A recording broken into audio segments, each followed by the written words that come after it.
প্রিয় দর্শক, আপনারা যে যেখানে আছেন সকলকে প্রীতি ও শুভেচ্ছা জানিয়ে আপনাদেরকে স্বাগত জানাচ্ছি রতন তালুকদার লাইভে।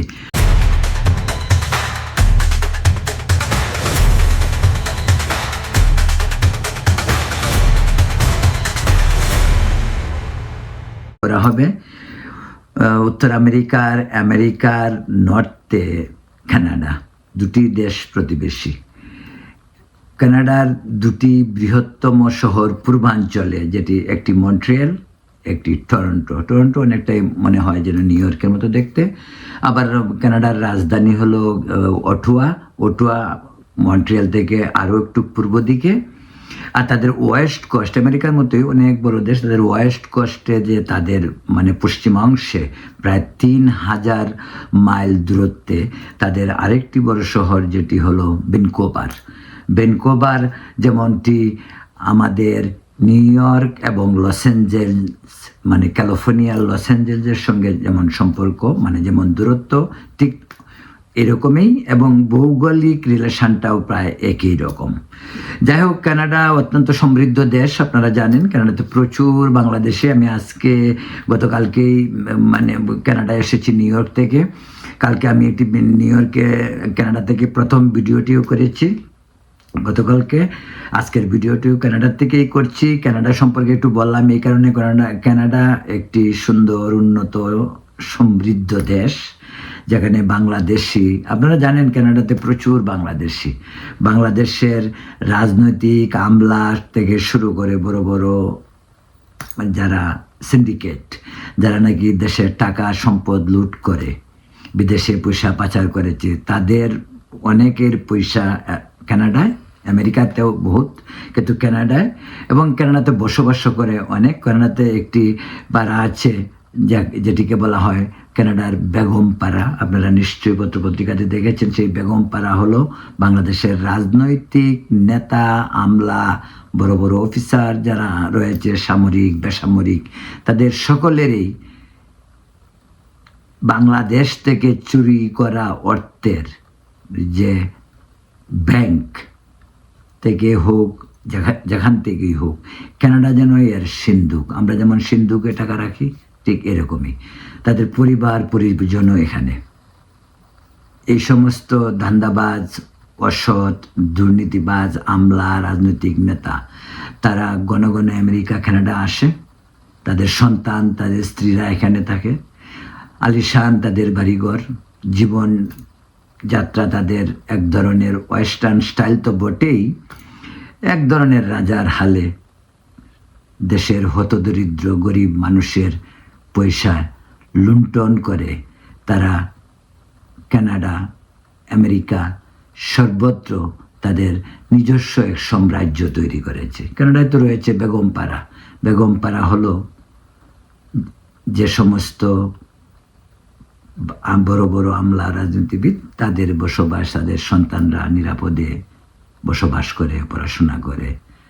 আর তাদের হাজব্যান্ড বা বাবা, তারা দেশে গরিবের পয়সা লুণ্ঠন করে কানাডায় পাঠিয়ে দেন।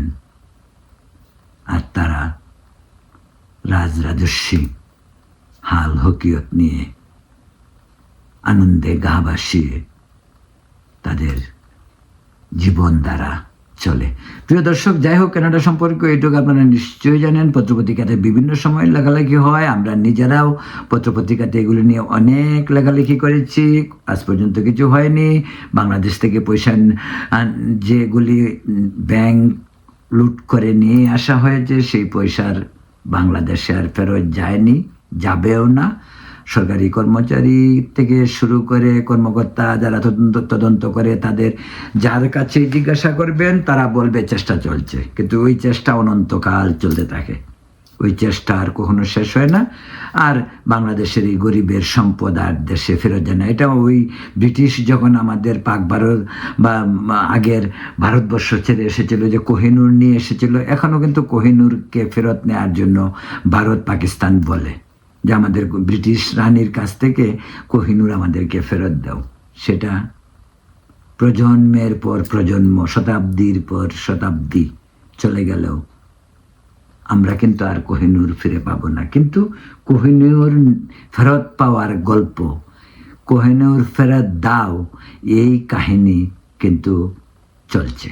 তো এটার উদাহরণটা এই কারণেই বললাম যে কোহিনূরের মতোই যে সব পয়সা বাংলাদেশ থেকে কানাডা, আমেরিকা বা ইউরোপে এসেছে, এগুলি আর বাংলাদেশে ফেরত যাবে না। এটাই বাংলাদেশের রাজনীতির ধারা, অসৎ রাজনীতিবিদদের অপকর্ম, এবং এই অপকর্ম চলতেই থাকবে এবং চলছে। তো প্রিয় দর্শক, আজকে আরেকটি জিনিস দেখে খুব ভালো লাগলো এই কারণে যে এই জিনিসটা দেখতে চাইনি, সেই জন্যই ভালো লাগছে। আর যে জিনিসটি দেখেছি এই জিনিসটি ভালো লাগছে, আর যা দেখতে চাইনি তাও ভালো লেগেছে। সেটা হলো বাংলাদেশের 23তম রাষ্ট্রপতি হিসাবে মির্জা ফখরুল ইসলাম আলমগীর আজকে শপথ নিয়েছেন, বা তিনি বাংলাদেশের রাষ্ট্রপতি। বিএনপি সরকারের এইটি ছিল একটি এমন সিদ্ধান্ত, যে সিদ্ধান্তটি সময় উপযোগী এবং সঠিক সিদ্ধান্ত বিএনপি নিয়েছে। স্বাভাবিকভাবে 2/3 ভোটে তারা পাশ করে এসেছে। তারা তো তাদের প্রধান তাদের রাষ্ট্রপতি তারাই করবে, এবং সাংবিধানিকভাবে যেভাবে ভোটাভুটি এর আগে হয় নাই, 35 বছর আগে একবার ভোটাভুটিতে হয়েছিল, কিন্তু এরপরে আর কিন্তু কখনোই ভোটাভুটিতে রাষ্ট্রপতি নির্বাচিত হয়নি। ভোটে মেজরিটির জোরে হয়েছে, কিন্তু এবার মেজরিটি থাকার পরেও বিরোধী দলকে সঙ্গে নিয়ে যে একটি নির্বাচন হয়েছে, সেটা খুব গণতান্ত্রিক প্রক্রিয়া, এবং গণতান্ত্রিক প্রক্রিয়াকে অব্যাহত রাখার জন্য একটি আগামী দৃষ্টান্তের জন্য এটি একটি গুরুত্বপূর্ণ বিষয়। যাই হোক প্রিয় দর্শক, আমি মির্জা ফখরুল ইসলাম আলমগীরকে অভিনন্দন জানাই। তার প্রেসিডেন্ট নির্বাচিত হয় আমি যেমন উল্লসিত, আমি জানি দেশের হাজার হাজার লক্ষ লক্ষ কোটি কোটি মানুষ আনন্দে উল্লসিত, কারণ সত্যিই তিনি একজন ত্যাগী রাজনীতিবিদ, যিনি রাষ্ট্রপতি পদটির জন্য একজন 100% উপযুক্ত ব্যক্তি। প্রিয় দর্শক, কিন্তু মানুষের ভয়টা কি ছিল এবং কেন আমরা ভয় পেয়েছিলাম আমরা ডক্টর ইউনূসকে।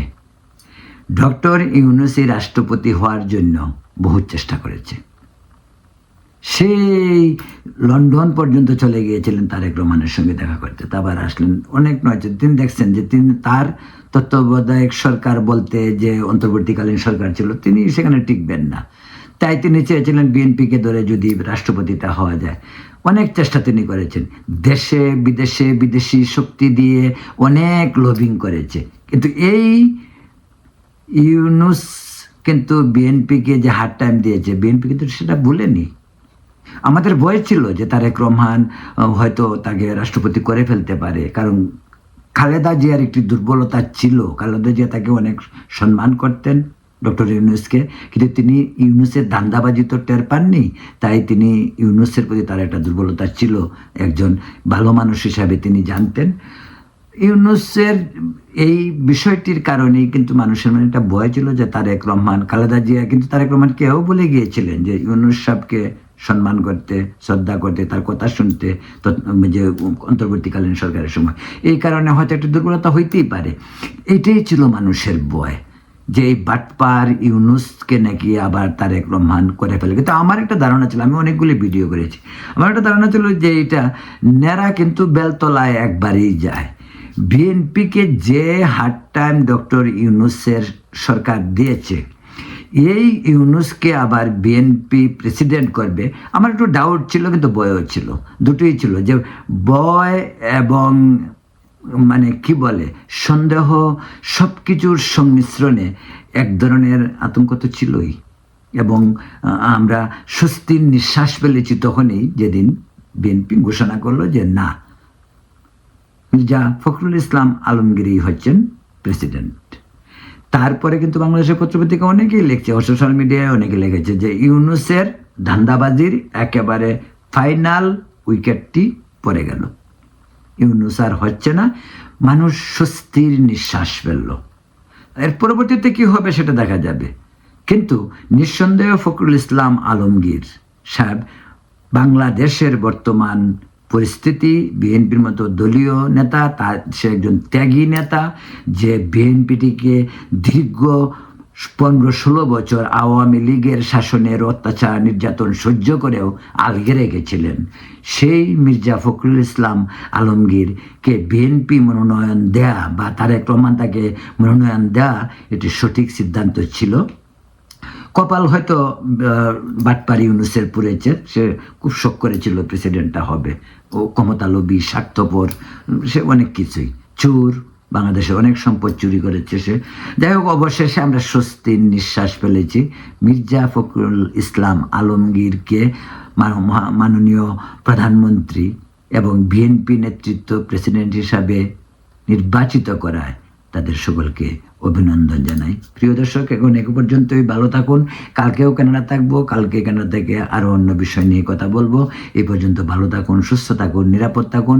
মন্ট্রিয়েল থেকে আপনাদেরকে গুড নাইট বলছি। ধন্যবাদ।